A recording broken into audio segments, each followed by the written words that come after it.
Aquí podemos ver un poquito del trabajo que están haciendo con el ilik. Bashkawakesh palalesh. Dime, no colón.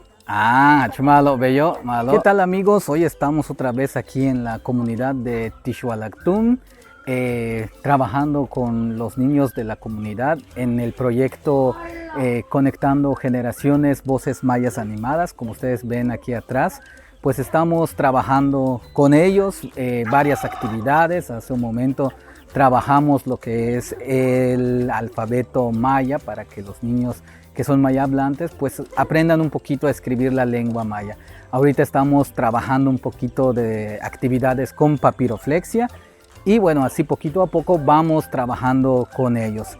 Este proyecto pues es gracias al apoyo de muchas personas que pues han visto este trabajo que hacemos aquí en el internet, y a través del fondeo colectivo de Lenguas Vivas pues hemos logrado recaudar el recurso para poder hacer este tipo de trabajos. Les voy a mostrar un poquito de cerca pues las actividades que están haciendo estos niños en este momento. Aquí podemos ver un poquito del trabajo que están haciendo con el ilik. Bashkawakesh palalesh. Dime, no colón. Chumalo, bello, malo. Yete huum. Chumalo, seten hatsuts. Wechi hay kusatslu nak no. Malo tum, bishawilikesh.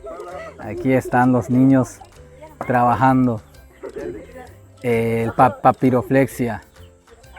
Bello, veanlo, y la ulesh. Malo. Seten uts.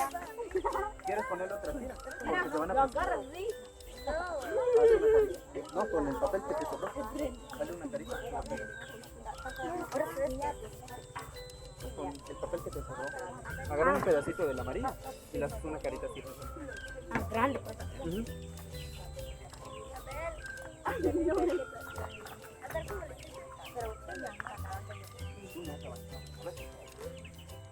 No, está mal.